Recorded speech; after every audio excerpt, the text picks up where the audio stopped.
Let's talk about the champs from last season, the Lakers. Our Marc Spears of The Undefeated says the sources have told him that the Lakers have been on the hunt for a veteran point guard and that Chris Paul and Russell Westbrook are on the list. Well, let's look how possible that is. Here's the Lakers' financial situation. Their top 4 players will make more than $100 million. They do have at least 10 free agents. The Lakers can offer the $9.5 million mid-level exception if they don't bring back their own free agents, and their next available first-round pick to trade is not until 2027, which is not soon, but sadly not as far away as one might think.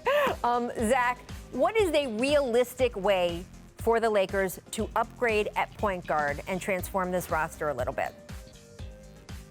It's going to cost you your depth. It's going to cost you Kyle Kuzma, maybe Kentavious Caldwell-Pope for salary reasons if we're talking some of the big names. And it might cost you signing and trading Dennis Schroeder. And the whole point of getting Dennis Schroeder was to do exactly what we're talking about. Give LeBron James someone else who could run the offense. And Dennis Schroeder just did not shoot it well enough. 33% from 3 in the regular season, even worse in the playoffs. The ideal point guard for LeBron James is someone who can run some of the offense. But I think even more importantly, if LeBron's going to have the ball a lot and AD's going to have the ball a lot, space the floor, and that's what Dennis Schroeder could not do for them. And the ideal guy is going to be a combination of all those skills, but shooting has to be a big part of it. Good luck to them trying to find that player with the trade assets they have. It's possible. It's just going to be tough, and you know the Lakers are going to try to hang on to Taylor Horton-Tucker, and that every team that they're dealing with is going to look at him as the guy they want most of all. So that will be an interesting little tug of war. Yeah, the funny thing about that is THT is one of those guys that's up and coming. So right. The Lakers going to try to hold on to him as much as possible. But it's going to be hard because of that salary cap for them to get a veteran guard. You talk about CP3. I don't think he's going to give up all that money to go to the Lakers. And you talk about Westbrook. It's too much money. And you got to think about it. The Lakers aren't going to do that. If you're going to look for a guard, you got to go with someone like Kyle Lowry. I know they didn't get him in the trade, but maybe you can sweet talk him and say, yo, man, we can give you whatever we can.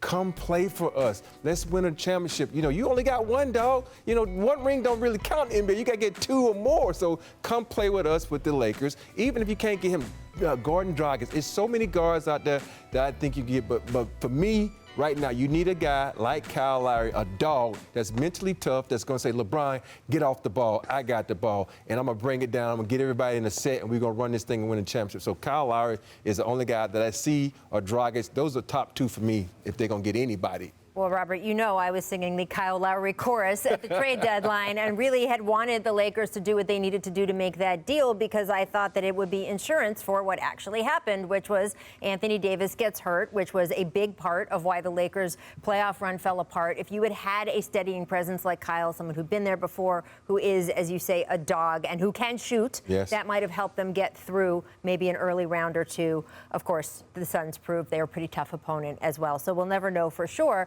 I know that Kyle Lowry is looking for big money this offseason. Last contract. But, Zach, we've seen Kyle looking for big money before. There was a time, was it the last time he was a free agent? You can correct me here. He thought there might be the point guard market basically dried up right before he hit it, and it turned out that the Raptors were able to get him for a little less money than they thought they had to. Some of the issues here, Zach, also with a trade, I want you to sort of suss out for me.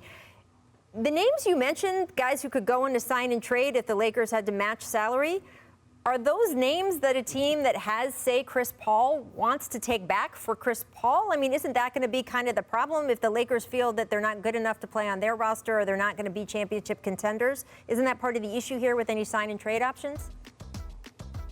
Well, first of all, Kyle Lowry still got paid. He still got $30 million a year. Players at that level saying he didn't get. I'm not saying that he didn't get money. I just mean that, you know. He didn't get Chris Paul money. He got less than he was initially looking for. But, of course, he got paid, and he won a championship, so he paid it off. But, yes, please go ahead. And the other part of your question, yeah, of course, that's exactly the issue that the Lakers are facing. Those are not sexy names, and Chris Paul is a sexy name. It would have to be sort of, if you're doing that kind of trade, it would have to be someone whose salary is maybe a little distressed or the team doesn't really get excited about paying that guy's salary. It's not going to be easy. There are, though, a ton of point guards on the free agency market this summer, some of whom will re-sign with their own teams, some won't. So it is possible something kind of shakes out and there is a game of musical chairs that somebody or two somebodies lose and the Lakers all of a sudden are in a stronger position. We'll see. Yeah. By the way, when anybody takes even like a little tiny bit less than they, as an NBA player, might want to get, for the rest of us mere mortals, as Zach points out, it's still a lot of money. Thanks for watching ESPN on YouTube. For live streaming sports and premium content, subscribe to ESPN+.